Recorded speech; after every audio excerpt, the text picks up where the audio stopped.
Hello everyone, I am Yamini Tukral and I welcome you to Adda 24/7 School। तो chapter 18 body fluids and circulation के अंदर हमने guys last class के अंदर regulation of the cardiac activity and disorders of the circulatory system हम लोगों ने देख लिया था। तो इस लेक्चर के अंदर हम लोग जो है इसके एनसीईआरटी क्वेश्चंस करके इस चैप्टर को वाइंड अप कर देंगे और ये हमारा चैप्टर हो जाएगा फुल्ली प्रिपेयर्ड। तो स्टार्ट करते हैं अपने एनसीईआरटी क्वेश्चंस के साथ। So the first question is name the components of the formed elements in the blood and mention one major function of each of them। तो हमने जो है formed elements के components जो है वो बताने हैं कि formed elements के अंदर क्या क्या होते हैं और सबका एक एक फंक्शन बताना है। तो हमें पता है कि ब्लड हमारा किससे बना होता है। Blood is made up of two components namely the plasma and the formed elements। ठीक है, तो formed elements के अंदर हमारे क्या क्या आते हैं, तीन आते हैं, RBCs which are the erythrocytes, WBCs which are the leukocytes and platelets which are the thrombocytes। तो ये तीन जो है हमारे बेसिक formed elements बनाते हैं।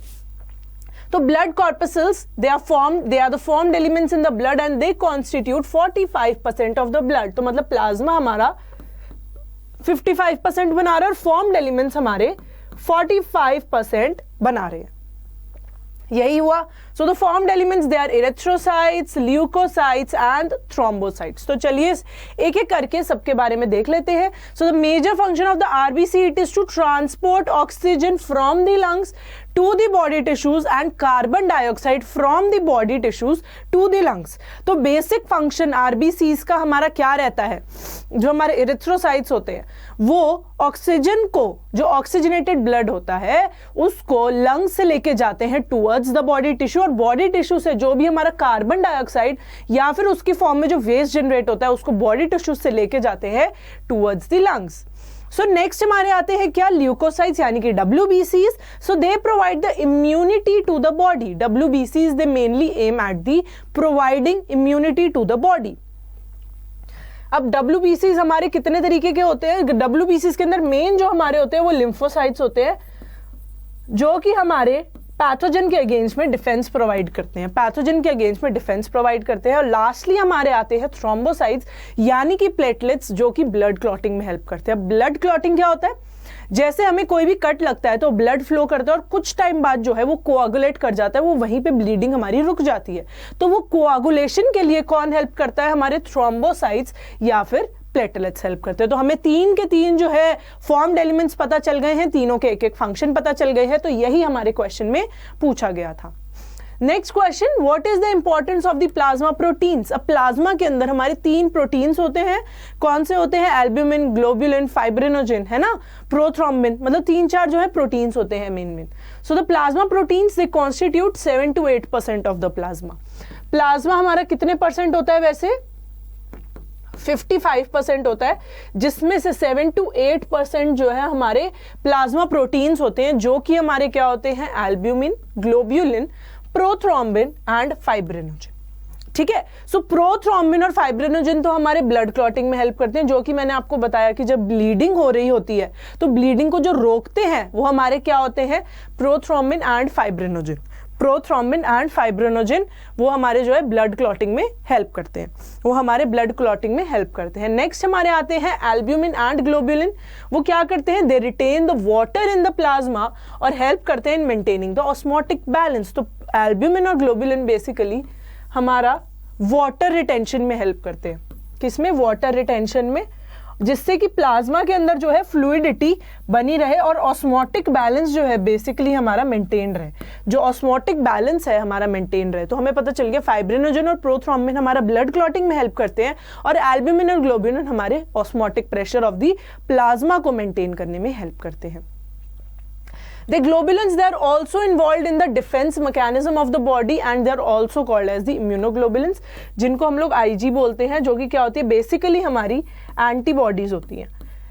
तो ग्लोबुलिन, कुछ ग्लोबुलिन्स जो होते हैं हमें इम्यून सिस्टम भी, इम्यूनिटी भी प्रोवाइड करते हैं बाय फॉर्मिंग द इम्यूनोग्लोबुलिन्स। हमारे कितने टाइप के एंटीबॉडीज होती हैं, 5 टाइप की एंटीबॉडीज होती है। तो वो इम्यूनोग्लोबुलिन्स जो होते हैं, जो हमारी एंटीबॉडीज होती है, उसकी फॉर्मेशन में मदद करते हैं हमारे ग्लोबुलिन। ठीक है, next question, match column 1 with column 2।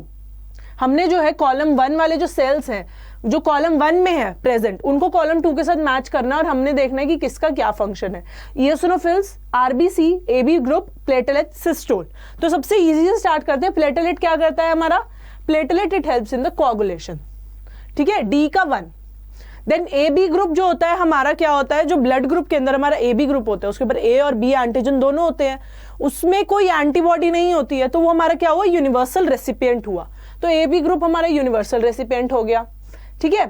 फिर हमारा आरबीसी बेसिकली ऑक्सीजन ट्रांसपोर्टेशन में हेल्प करता है, तो आरबीसी हमारा गैस ट्रांसपोर्ट में हो गया। Systole is what? Systole is a contraction of the heart. Eosinophils क्या होते हैं हमारे? Eosinophils they resist the infections, ठीक है। तो हमें क्या पता चल गया? A3,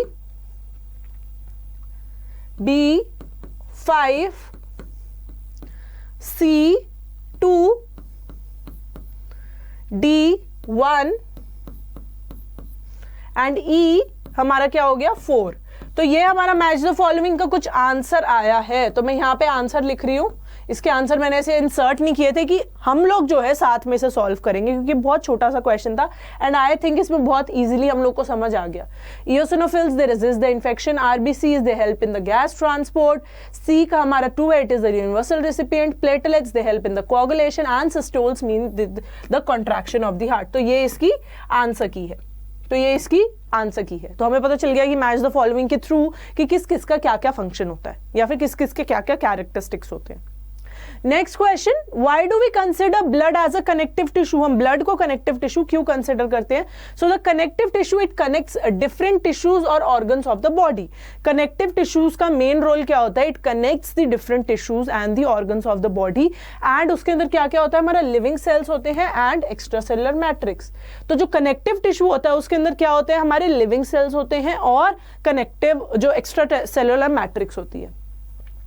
ब्लड क्या है? It is a vascular connective tissue and it is a mobile tissue. Blood खुद भी मूव करता है और उसके साथ में जो है उसमें जो सब्सटेंसेस होते हैं वो भी ट्रांसपोर्ट होते हैं। Basically blood is the transporting agent.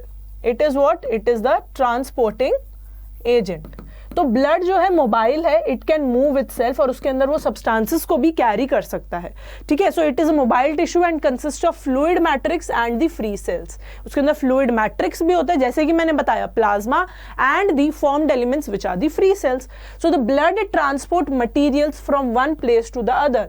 जैसे कि ब्लड जो है ऑक्सीजन कैरी करता है from the lungs to the different parts of the body, और different parts of the body से कार्बन डाइऑक्साइड जो एज अ वेस्ट होता है उसे different parts of the body को से कार्बन जो डीऑक्सीजनेटेड ब्लड होता है वो लेके जाता है टुवर्ड्स द लंग्स की ऑक्सीजनेट हो जाए। So it establishes a connectivity between different body tissues. तो क्या हम बोल सकते हैं कि ये डिफरेंट बॉडी टिश्यूज के अंदर एक कनेक्शन बना रहा है, क्योंकि एक जगह से दूसरी जगह पे जो है चीजों को ट्रांसपोर्ट कर रहा है, तो ये एक कनेक्शन बना रहा है between the different body parts. So it is known as the connective tissue.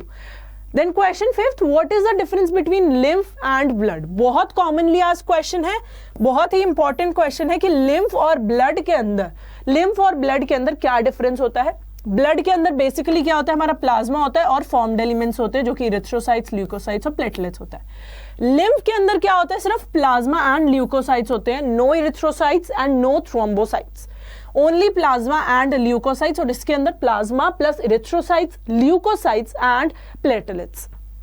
Blood जो होता है it is red in colour, क्योंकि उसके अंदर हीमोग्लोबिन होता है। हीमोग्लोबिन किसके अंदर होता है? हमारा आरबीसी के अंदर। हीमोग्लोबिन किसके अंदर होता है? हमारा आरबीसी के अंदर। हीमोग्लोबिन क्या होता है? हमारा आयरन कंटेनिंग पिगमेंट है ना, आयरन रिच पिगमेंट हम इसे बोल सकते हैं, ठीक है। सो लिम्फ जो होता है हमारा कलरलेस होता है, क्योंकि उसके अंदर कोई भी हीमोग्लोबिन नहीं होता, क्योंकि उसके अंदर इरिथ्रोसाइट्स ही नहीं है। बेसिकली जो हीमोग्लोबिन है it is present in the erythrocytes. अब हमारे लिम्फ के अंदर इरिथ्रोसाइट्स ही नहीं है, मतलब हीमोग्लोबिन भी नहीं होगा, तो इसलिए वो कलरलेस होता है, ठीक है। Then blood its plasma has more proteins, calcium and phosphorus. पर लिम्फ के प्लाज्मा के अंदर थोड़े फ्यूअर प्रोटीन्स होते हैं, less calcium and less phosphorus. Plasma के अंदर less calcium, less phosphorus and fewer proteins. Then the blood it carries materials towards and away from the tissue. तो ये एक तरीके का व्हीकल हो गया जैसे व्हीकल हमें एक जगह से दूसरी जगह पे लेके जाता है और वहां से लेके आता है, वैसे ही ब्लड जो है टू एंड फ्रो जो है मूवमेंट करता है सब्सटेंसेस की। तो क्या हम बोल सकते हैं it acts as a vehicle, it acts as a vehicle, it acts as a transporting agent, हम दोनों चीजें ऐसे बोल सकते हैं। लिम्फ क्या होता है, transfers material from the blood to the body cells and the vice versa, therefore it acts as a middle man. ये सिर्फ ब्लड से बॉडी टिश्यूज में लेके जाता है, जो लिम्फ है वो ब्लड से बॉडी टिश्यूज में लेके जाता है, तो it acts as a middle man. मतलब हम क्या इसे ट्रांजिशन स्टेट भी बोल सकते हैं, ट्रांजिशन स्टेट मतलब ये ब्लड से सामान लेके फिर बॉडी टिश्यूज में जाता है। मेन तो ब्लड हुआ ना, ब्लड जो है कैरी कर रहा है, so it is a middle man या फिर ट्रांजिशन स्टेट जिसे हम बोल सकते हैं। तो ये है हमारे कुछ basic differences between the blood and the lymph. Then what is meant by double circulation, what is its significance. जब हम डबल सर्कुलेशन की बात करते हैं तो गाइज डबल सर्कुलेशन के अंदर क्या था, जब हमारा ब्लड जो है twice it flows through the heart, जब दो बारी ब्लड जो है फ्लो करता है फ्रॉम द हार्ट, दो बारी होके गुजर रहा है हार्ट से, तो उसे हम लोग क्या बोलते हैं, डबल सर्कुलेशन। एक बारी वो डीऑक्सीजनेटेड फॉर्म में गुजरता है और एक बारी वो ऑक्सीजनेटेड फॉर्म में गुजरता है। तो व्हाट इज इट्स सिग्निफिकेंस, इस डबल सर्कुलेशन की सिग्निफिकेंस क्या होती है। So the type of blood circulation in which oxygenated blood and deoxygenated blood do not get mixed। और सबसे बड़ी बात, सबसे खास बात ये होती है कि डबल सर्कुलेशन के अंदर हमारा जो ऑक्सीजनेटेड और डीऑक्सीजनेटेड ब्लड है वो आपस में मिक्स ही नहीं होता, तो इसे हम लोग क्या बोलते हैं, इसलिए डबल सर्कुलेशन बोलते हैं। इसके अंदर दो सर्कुलेशन होती है, pulmonary and systemic circulation. So the circulatory pathway of double circulation it is given in the flow chart. अब जैसे हम इस फ्लो चार्ट के अंदर देखें तो हम लोग हार्ट को एज अ बॉक्स कंसिडर कर सकते हैं, एज अ बॉक्स कंसिडर कर सकते हैं, तो वही इसमें हमने बॉक्स में देखा है, ठीक है। सो बच्चों राइट एट्रियम सबसे पहले जो है अपर और लोअर एक्सट्रीमिटीज से सुपीरियर और इंफीरियर वेना केवा से रिस्पेक्टिवली जो है डीऑक्सीजनेटेड ब्लड लेता है। डीऑक्सीजनेटेड ब्लड हमारा राइट वेंट्रिकल के अंदर जाता है, फिर राइट वेंट्रिकल से वो कौन से उसमें जाता है, पल्मोनरी आर्टरी के थ्रू, किसमें जाता है, पल्मोनरी आर्टरी के थ्रू वो जाता है लंग्स में टू गेट ऑक्सीजनेटेड, वो वहां पे ऑक्सीजनेट होता है, फिर वो एंटर करता है into the left atrium by the pulmonary vein. Pulmonary vein से ये ऑक्सीजनेटेड ब्लड जो है लेफ्ट एट्रियम के अंदर एंट्री करता है। लेफ्ट एट्रियम से वो जाता है लेफ्ट वेंट्रिकल के अंदर, लेफ्ट वेंट्रिकल से एओर्टा में जाता है और एओर्टा से बॉडी पार्ट्स में चला जाता है हमारा oxygenated blood except the lungs. सारे बॉडी पार्ट्स में जाएगा बट लंग्स के अंदर नहीं जाएगा, क्योंकि लंग्स से तो वो आया ही है, ठीक है। फिर सारे बॉडी पार्ट्स में जाएगा, फिर वही ब्लड जो है कार्बन डाइऑक्साइड रिच होके और फिर से वो इस साइकिल में आ जाता है। तो बच्चों जो ये सफर होता है डीऑक्सीजनेटेड ब्लड का, जैसे जो ब्लड सबसे पहले हम लोग पल्मोनरी सर्कुलेशन देखते हैं, ठीक है। पल्मोनरी सर्कुलेशन क्या होता है, जब डीऑक्सीजनेटेड ब्लड राइट वेंट्रिकल से जाता है लंग्स में और लंग्स से ऑक्सीजनेट होकर आता है इनटू द लेफ्ट एट्रियम, ये हमारा पल्मोनरी सर्कुलेशन हो गया, क्योंकि ये सारा का सारा प्रोसीजर हमारे लंग्स में हो रहा है। उसके बाद में जब ऑक्सीजनेटेड ब्लड लेफ्ट वेंट्रिकल से बॉडी पार्ट्स की तरफ जा रहा है और बॉडी पार्ट से हमारा डीऑक्सीजनेटेड ब्लड फिर से हार्ट में आ रहा है, वो हमारा सिस्टमिक सर्कुलेशन हो गया। तो पल्मोनरी सर्कुलेशन वो वाला सर्किट होता है जिस टाइम पे ब्लड हमारा हार्ट के लंग्स के अंदर जाता है। तो पल्मोनरी सर्कुलेशन के अंदर क्या होता है, जब हमारा जो डीऑक्सीजनेटेड ब्लड है लंग्स में जाके वहां से ऑक्सीजनेट होकर आता है, वो वाला सर्किट हमारा पल्मोनरी हो गया। और जो हार्ट से बॉडी पार्ट्स के पास जा रहा है ऑक्सीजनेटेड ब्लड और बॉडी पार्ट से डीऑक्सीजनेट होके हमारा जो हार्ट के अंदर आ रहा है, वो वाला सर्किट हमारा सिस्टमिक सर्कुलेशन हो गया। तो हमारी दो सर्कुलेशन हो गई, कितनी सर्कुलेशन हो गई हमारी, दो सर्कुलेशन हो गई कि लंग्स और हार्ट दोनों इन्वॉल्व है, ब्लड दो बारी मूव कर रहा है, तो वो हमारी डबल सर्कुलेशन हो गई। So the double circulation or the separation of the systemic and the pulmonary circulation, it provides a higher metabolic rate। तो जो ये हमारा difference है, मतलब जो ये separation है of the oxygenated and the deoxygenated cycle है ना, हमें पता चल गया कि pulmonary और systemic circulation अलग अलग function कर रही है, अलग अलग ways में चल रही है, mixing of the blood नहीं हो रहा है। ये क्या करता है, it provides a higher metabolic rate to the body and it also allows the two circulation to have different blood pressures। इन दोनों सर्कुलेशन के हमारे डिफरेंट ब्लड प्रेशर होते हैं according to the need of the organ. Organ को जितना चाहिए, जितना blood pressure चाहिए उस हिसाब से जो है ये एडजस्ट कर लेते हैं दोनों के दोनों सर्कुलेटरी पाथवे। तो इसमें ब्लड प्रेशर एडजस्टमेंट हो जाती है और हायर मेटाबॉलिक रेट हो जाता है बॉडी का। Next question, write the differences between A, blood and lymph, B, open and closed system of circulation, C, systole and diastole, D, P wave and T wave. तो सबसे पहले जो blood and lymph वाला part है, ये अभी हमने पिछले क्वेश्चन के अंदर भी देखा था कि blood के अंदर क्या होता है, प्लाज्मा होते हैं, erythrocytes, leucocytes and platelets. lymph के अंदर सिर्फ प्लाज्मा और ल्यूकोसाइट्स होते हैं. ठीक है, ब्लड जो होता है रेड कलर का होता है क्योंकि उसके अंदर इरिथ्रोसाइट्स होते हैं और इरिथ्रोसाइट्स के अंदर हीमोग्लोबिन होता है. लिम्फ जो होता है कलरलेस होते हैं क्योंकि उसके अंदर इरिथ्रोसाइट्स नहीं होते हैं. देन ब्लड के अंदर more proteins, more calcium, more phosphorus, पर लिम्फ के अंदर fewer proteins, less calcium, less phosphorus. Lastly blood के अंदर क्या होता है, it carries materials towards and away from the tissue and it acts as a vehicle. और जो हमारा लिम्फ होता है वो ब्लड से सब्सटेंसेस लेके जाता है from to the body and vice versa, और उसको हम लोग क्या बोलते हैं, मिडल मैन बोलते हैं. नेक्स्ट हमारे डिफरेंसेस है open circulatory system and close circulatory system. तो जब हम ओपन सर्कुलेटरी सिस्टम के अंदर बात करते हैं तो इसके अंदर क्या होता है कि जैसे जो ब्लड वेसल्स होती है वो इंटरमिंगल नहीं होती है, वो आपस में नहीं कनेक्शन फॉर्म करती है, वो सीधा जाके साइनस में ओपन हो जाती है, तो वो एक ओपन सर्कुलेटरी सिस्टम बन जाता है. क्लोज्ड के अंदर क्या होता है, जो हमारी ब्लड वेसल्स होती हैं वो आपस में इंटरमिंगल हो जाती हैं और ब्लड जो है कंटिन्यूस सर्कल के अंदर मूव करता है. So open circulatory system, the blood flows through open tissue spaces which are known as the sinuses. Blood जो है साइनसेस में जाके मूव करता है. क्लोज सर्कुलेटरी सिस्टम के अंदर क्या होता है, blood flows in the close tubes and blood vessels with definite walls. Blood जो है ओपन स्पेसेस के अंदर मूव नहीं करता बल्कि क्लोज ट्यूब्स के अंदर मूव करता है, जिनको हम लोग ब्लड वेसल्स करते हैं, ब्लड वेसल्स बोलते हैं, जिनकी डेफिनेट वॉल्स होती है. Then blood is in direct contact with the tissue cells, और क्लोज सर्कुलेटरी सिस्टम के अंदर blood is not in the direct contact with the tissue cells. Next differences है हमारे सिस्टोल एंड डायस्टोल. सिस्टोल क्या होता है, it is the contraction of the chambers of the heart and diastole is the relaxation of the chambers of the heart. ठीक है, systole क्या है, contraction of the chambers of the heart and diastole it is the relaxation of the chambers of the heart. Then systole it causes an increase in the blood pressure and diastole क्या करेगा, blood pressure को decline करता है क्योंकि इसके time पे heart जो है रिलैक्स स्टेट में होता है. सिस्टोल के अंदर जो है वो एक टेंशन स्टेट में होता है, इसलिए वहां पे ब्लड प्रेशर जो है इंक्रीज होता है सिस्टोल के टाइम पे. और डायस्टोल के टाइम पे जब ब्लड एक रेस्टिंग स्टेज के अंदर है तो आप भी अंदाजा लगा सकते हो कि ब्लड प्रेशर जो है बहुत ही कम हो जाएगा. देन सिस्टोल के अंदर blood is pumped out of the chambers, और डायस्टोल जब चेंबर जो है रिलैक्स कर रहा होता है, डायस्टोलिक स्टेज के अंदर होता है, तो ब्लड रिसीव हो रहा होता है. जब सिस्टोल में होता है, जब वो पोर कर रहा होता है दूसरे चेंबर के अंदर, it is pumped out.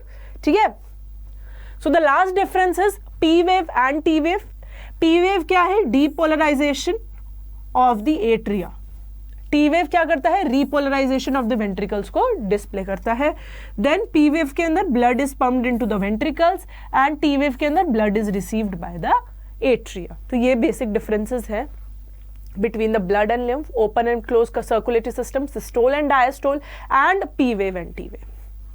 Then next, describe the evolutionary change in the pattern of heart among the vertebrates. हमने evolutionary changes बताने हैं कि कैसे जो है हमारा 4 chambered heart evolve हुआ, कैसे हमारा 4 chambered heart evolve हुआ. हमने ये जो है basic differences बताने हैं.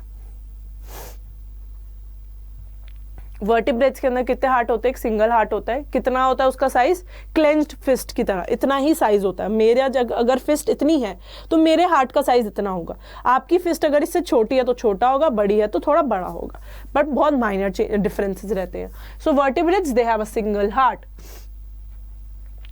हार्ट क्या होता है, it is a hollow muscular organ which is composed of the cardiac muscle fibre. Vertebrates का सिंगल हार्ट होता है, it is hollow, it is a muscular organ जिसके अंदर क्या होते हैं, कार्डियक मसल फाइबर्स होते हैं. So there are 2 types of chambers in the heart, that are atria and the ventricles. जब हम हार्ट का स्ट्रक्चर देखें तो उसके अंदर 2 चेम्बर्स होते हैं, atria and the ventricles. So जो लोअर वर्टिब्रेट्स का हार्ट होता है, they have a additional chamber namely sinus venosus and conus arteriosus. जब हम लोअर वर्टिब्रेट्स की बात करते हैं, है ना, जो लोअर एनिमल्स है, लोअर ऑर्गेनिजम्स है, उनकी बात करते हैं तो उनके अंदर कुछ एडिशनल चेम्बर्स होते हैं जो कि हमारे क्या होते हैं, sinus venosus and conus arteriosus, और उनको हम क्या बोलते हैं, बल्बस आर्टेरियोसिस। तो मतलब कौन कौन से चेंबर्स हो गए, sinus venosus and conus arteriosus. Conus arteriosus का दूसरा नाम है बल्बस आर्टेरियोसिस, ठीक है। और ट्रंकस आर्टेरियोसिस भी हम उसे बोल सकते हैं। मतलब आर्टेरियोसिस के 3 नाम है, कोनस, बल्बस एंड ट्रंकस, और साइनस वेनोसिस, ये उनके एडिशनल चेंबर्स होते हैं। So during the course of development in higher vertebrates, the persistent portion which are known as auricles and ventricles, they are retained। जब हम ऊपर आते गए, डेवलपमेंट होती गई, लोअर से हायर वर्टिब्रेट्स आए, तो उसके अंदर सिर्फ 2 ही चेंबर्स रिटेन हुए, एट्रिया एंड वेंट्रिकल्स, जबकि लोअर के अंदर क्या था, sinus venosus and conus arteriosus, additional chambers भी मौजूद थे। जब फिशेज आई तो उसके अंदर क्या थे, 2 चेंबर्ड हार्ट था, एक ऑरिकल और एक वेंट्रिकल। ऑरिकल यानी एट्रिया भी होता है, तो कंफ्यूज नहीं होना है, एट्रिया और वेंट्रिकल की ही बात हो रही है। फिशेस के अंदर 2 चेंबर्ड हार्ट है, एक एट्रिया एक ventricle. Both the accessory chamber sinus venosus and conus arteriosus, they are also present. Sinus venosus और कोनस आर्टेरियोसिस हमारा फिशेज में था। So the heart it pumps out the deoxygenated blood, जो कि गिल से ऑक्सीजनेट होता है और वो बॉडी पार्ट्स को वहीं से चला जाता है, मतलब वापस हार्ट के अंदर नहीं आता। तो इसमें हम ये बोल सकते हैं कि इनका जो हार्ट है वो डीऑक्सीजनेटेड है, क्योंकि हार्ट सिर्फ पूरी बॉडी से डीऑक्सीजनेटेड ब्लड लेके पंप कर रहा है टू द गिल्स, और गिल्स जो है आगे ऑक्सीजनेट करके डिफरेंट बॉडी पार्ट्स को सप्लाई कर रही है।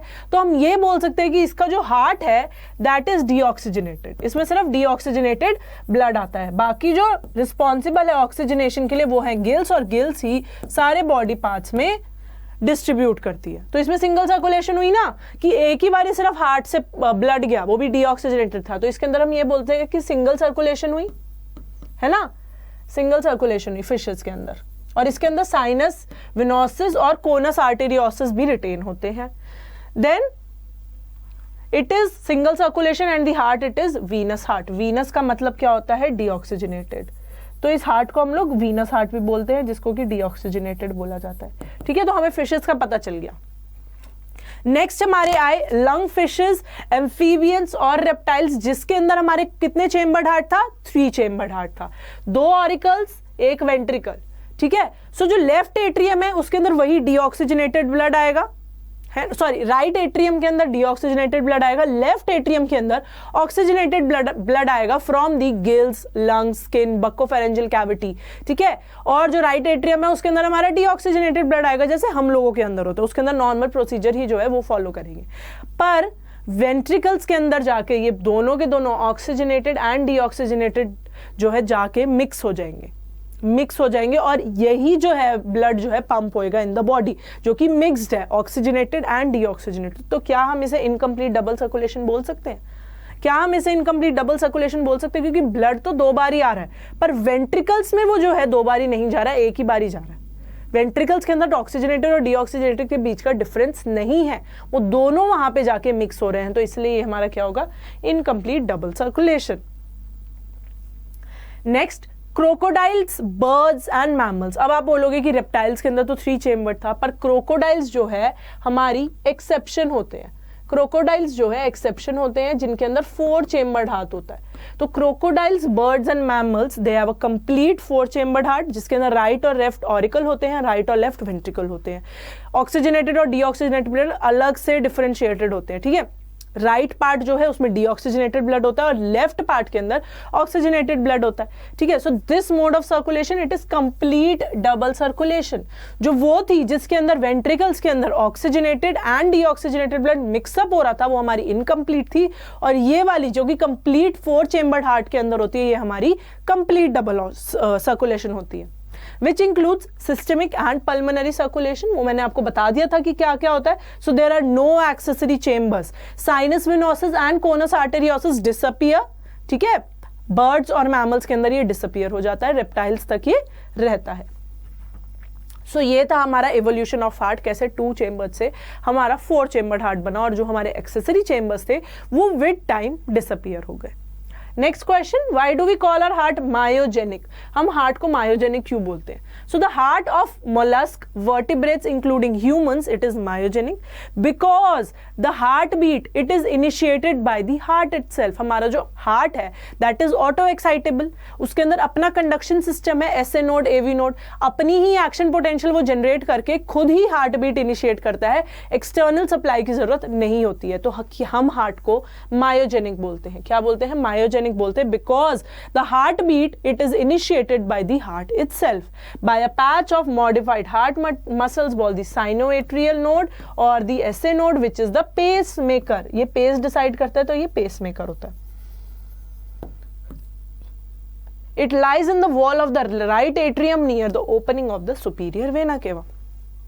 राइट एट्रियम में बिल्कुल ऊपर ऊपर मौजूद होता है, और जो एवी नोड इसके बाद आता है वो राइट एट्रियम में लेफ्ट साइड कॉर्नर पे मौजूद होता है. ठीक है, सो हमें पता चल गया क्यों हम इसे मायोजेनिक बोलते हैं. Next question, sinoatrial node is called the pacemaker of our heart. Why? ऐसे नोड को हम लोग pacemaker of the heart क्यों बोलते हैं? Because it is a mass of neuromuscular tissue जो कि राइट एट्रियम की वॉल्स के अंदर होता है. बिल्कुल entry of the right atrium में हमारा ऐसे नोड जो है मौजूद होता है. And it is responsible for initiating and maintaining the rhythmic contractile activity of the heart. यही जो ऐसे नोड है ये इनिशिएट करता है और मेंटेन करता है rhythmic contractibility of the heart. जो हार्ट के अंदर रिदम्स चल रही होती हैं, जो कॉन्ट्रैक्शन चल रही होती है, उसको इनिशिएट करने के लिए यही ऐसे नोड जो है यही रिस्पॉन्सिबल होता है. इसलिए हम लोग इसे पेस मेकर बोलते हैं, क्योंकि it sets the pace of the rhythmic contractions of heart, है ना. इसको हम पेस मेकर क्यों बोलते हैं? क्योंकि ये पेस उसका जो है सेट करता है रिदमिक कॉन्ट्रैक्शंस जो भी हार्ट के अंदर हो रही होती हैं. Next question, what is the significance of AV node and AV bundle in the functioning of the heart? अब हमें एसए नोड का पता चल गया, it is the pacemaker. तो एवी नोड का क्या फंक्शन है? एवी नोड भी एक न्यूरोमस्कुलर टिश्यू का मास है जो कि राइट एट्रियम के अंदर सिचुएटेड होता है in the left side corner. Base पे होता है, इंटर आर्टेरियल सेप्टम के बेस पे होता है. So AV node it is the pace setter for the heart. It transmits the impulses. Basically जो pace setter होता है वो हमारा AV node होता है. SA node हमारा initiate करता है और AV node हमारी जो है pace को set करता है. So ये क्या करता है? transmit करता है from the SA node to all the parts of the ventricles. अब हमारे जो है SA node हमारा atrium के अंदर है बच्चों. atrium के अंदर तो हमारी इनिशिएट हो गई. अब हमें वेंट्रिकल्स तक भी तो अपनी जो है इंपल्सेस पहुंचानी है, तो वो वेंट्रिकल्स तक पहुंचाने का काम हमारा एवी नोड करता है. एवी नोड जो है इंपल्सेस को ट्रांसमिट करता है from the SA node to all the ventricles, all parts of the ventricles. 2 ventricles होते हैं, दोनों वेंट्रिकल्स के सारे पार्ट्स तक एवी नोड ही जो है कंडक्ट करता है इंपल्सेस को. Then AV bundle or bundle of His, it is a mass of specialized fibers which originates from the AVN, atrioventricular node. AV node से हमारे जो है bundle of His ओरिजिनेट होते हैं. तो मायोकार्डियम जो वेंट्रिकल्स के अंदर होता है उसके अंदर जो बंडल ऑफ हिस है वो डिवाइड करते हैं into fine fibres known as the Purkinje fibres. So जो बंडल ऑफ हिस और जो परकिंजे फाइबर्स हैं वो क्या करते हैं? बेसिकली एवी नोड से इंपल्स लेके जो मायोकार्डियम है वेंट्रिकल्स का वहां पे लेके जाते हैं. तो ये कंडक्शन का काम कर रहे हैं एक तरीके से. आप बोल सकते हैं या फिर हम बोल सकते हैं कि ये जो मायोकार्डियम ऑफ द वेंट्रिकल्स है उनके अंदर जो इंपल्सेस जा रही है हमारे bundle of His and Purkinje fibres AV node से लेके जा रहे हैं. ठीक है. Next, define a cardiac cycle and the cardiac output. Cardiac cycle क्या होता है और कार्डियक आउटपुट क्या होता है? So cardiac cycle is the sequential events of the heart which are repeated cyclically जो हमारे सीक्वेंशियल इवेंट्स है हार्ट के अंदर वो जब रिपीट हो रहे होते हैं उसे हम लोग क्या बोलते हैं? Cardiac cycle. और उसके अंदर क्या क्या होता है? हमारा सिस्टोल होता है, डायस्टोल होता है. Systole is the contraction of the heart and diastole is the relaxation of the heart. Heart मतलब एट्रिया और वेंट्रिकल्स का सिस्टोल हमारा क्या होगा? कॉन्ट्रैक्शन, और रिलैक्सेशन इज द डायस्टोल. ठीक है. So the duration of the cardiac cycle it is 0.8 seconds. Periods क्या क्या होते हैं? एट्रियल सिस्टोल जो कि 0.1 सेकंड का होता है, देन वेंट्रिकुलर सिस्टोल जो कि 0.3 सेकंड्स का होता है, और कंप्लीट कार्डियक डायस्टोल हमारा 0.4 सेकंड का होता है. तो जब हम टोटल करेंगे 0.1 प्लस 0.3 प्लस 0.4 तो वी विल गेट 0.8 सेकेंड्स. ठीक है, 0.8 सेकंड्स हमें मिल गया. हमें पता चल गया कि किस किस की कितनी ड्यूरेशन होती है. तो जो ये सीक्वेंशियल इवेंट्स हो रहे होते हैं हार्ट के अंदर उनको हम लोग कार्डियक साइकिल बोलेंगे. उसके अंदर सिस्टोल और डायस्टोल दोनों होता है. So the amount of blood pumped bye the heart per minute it is known as cardiac output. It is the sum of it is the product of heart rate and stroke volume. Heart rate और stroke volume का product होता है. Heart rate अगर हमारी 72 beats पर minute है, stroke volume हमारी 70 ml in each cardiac cycle है, तो हमारा कार्डियक आउटपुट आएगा अराउंड 5000 ml, है ना. CO is not carbon monoxide, it is cardiac output. So the cardiac output is the amount of blood pumped by heart per minute. So it is calculated by multiplying stroke volume, which is the volume of the blood pumped by each ventricle per minute, with the heart rate, the number of beats per minute, and the heartbeat of the normal person, it beats about 72 times पर minute. और pump कितना करता है each cardiac cycle के अंदर? हर ventricle जो है कितना पंप करता है blood? 70 ml of the blood. तो कार्डियक आउटपुट हमारा कितना हो जाएगा? अप्रोक्सीमेटली 5000 ml या फिर 5 लीटर्स. ठीक है. Next explain the heart sounds. अब हमें जो है हार्ट साउंड्स एक्सप्लेन करने हैं. So the beating of the heart it produces characteristic sounds which can be heard by using the stethoscope. जब हमारा जो हार्ट बीट कर रहा है हमारी कुछ कैरेक्टरिस्टिक साउंड्स होती हैं जो कि स्टेथोस्कोप के थ्रू हम लोग सुन सकते हैं. तो दो साउंड्स होती हैं, लब एंड डब. जो फर्स्ट हार्ट साउंड होती है जो कि लब होती है, it is low pitched and not very loud. It is of the longer duration जो लब होती है. तो ये किस लिए होती है? It is by the closure of the bicuspid and tricuspid valve and partially by the contraction of the muscles in the ventricles. मतलब partially जो है ये bicuspid और tricuspid valve के closure से होती है और partially जो है contraction of muscles in the ventricles से. जो नेक्स्ट हार्ट साउंड होती है डब, जो कि हाई पिच्ड होती है, लाउडर होती है, शार्पर होती है और शॉर्ट ड्यूरेशन की होती है. वो किसकी वजह से होती है? By the closure of the semilunar valves, और वो भी वेंट्रिकल सिस्टोल का एंड मार्क करती है. So the last question is draw a standard ECG and explain the different segments in it. जब हम ECG draw करेंगे और उसके हर एक सेगमेंट को बताएंगे. ECG क्या होता है? सबसे पहले तो ECG is the graphic record of the electrical current which is produced by the excitation of the cardiac muscle. तो ECG क्या होता है? It is the graphical record of the electrical currents जो भी हमारे हार्ट से पास ऑन हो रहे हैं, produced by the excitation of the cardiac muscle. So इसका जो इंस्ट्रूमेंट यूज होता है दैट इज इलेक्ट्रोकार्डियोग्राफ. और जो नॉर्मल इलेक्ट्रोकार्डियोग्राम है उसके अंदर कौन कौन सी होती है? पी वेव होती है, QRS complex and T wave. 3 हो गई हमारे पास. सो पी वेव क्या होता है? It is a small upward wave. जैसे कि आप इसके अंदर देख सकते हैं, it is a small upward wave which represents the electrical excitation और द एट्रियल डीपोलराइजेशन, जो कि कॉन्ट्रैक्शन ऑफ द एट्रिया को मार्क करती है. डीपोलराइजेशन ऑफ एट्रिया को करती है पी वेव, ऊपर की तरफ डिफ्लेक्ट हो रही है, और ये क्या होता है? एट्रियल कॉन्ट्रैक्शन को लीड करती है. It is caused by the activation of the SA node. SA node की activation की वजह से होती है. So the impulses from the SA node they start and they spread through the atria. पहले SA node से जब start होती है impulses, वो atria से जब atria में जब वो spread हो रही होती है तब हमारी P wave आती है. नेक्स्ट हमारा होता है QRS कॉम्प्लेक्स. QRS कॉम्प्लेक्स के अंदर क्या होता है हमारा? It is the ventricular depolarization which is the ventricular contraction, ventricular systole बोल सकते हैं. सो इसमें क्या होता है? SA नोड से AV नोड की तरफ जब आती है इम्पल्सेस और उसके बाद में बंडल ऑफ हेयर्स और पुरकेंजे फाइबर्स में जा रही होती हैं, तो वो वेंट्रिकुलर मसल्स को कॉन्ट्रैक्ट करती है. तो ये उसी की वजह से आता है. So this wave is due to the spread of electrical impulse through the ventricles. P wave में एट्रिया में हो रहे थे सारे इलेक्ट्रिकल इम्पल्स, है ना, और QRS कॉम्प्लेक्स के अंदर किसके अंदर हो रहे हैं? Through the ventricles. Then the T wave, it represents the ventricular repolarization, which is the ventricular relaxation or the diastole, and it is the potential which is generated by the recovery of the ventricle from the depolarization state, which is known as the repolarization wave. So the end of the T wave, it is the end of the systole, and ECG, it gives the correct information about the heart. So it is a great diagnostic test in the cardiac disease. Cardiac disease का great diagnostic test होता है। तो हमें पता चल गया atrial depolarisation P wave, जिसके अंदर एसए नोड में हमारी इंपल्सेस जा रही हैं। क्यूआरएस कॉम्प्लेक्स के अंदर हमारी AV node, bundle of His and Purkinje fibre से हमारी कंडक्शन हो रही है और वेंट्रिकुलर डिपोलराइजेशन हो रही है। टी वेव के अंदर हमारा वेंट्रिकुलर डायस्टोल हो रहा है। तो बच्चों ये थे हमारे NCERT questions of the body fluids and circulation. इसके साथ हमारा चैप्टर होता है फिनिश। आप इस चैप्टर के सारे सब टॉपिक्स मेरी प्लेलिस्ट के अंदर देख सकते हैं।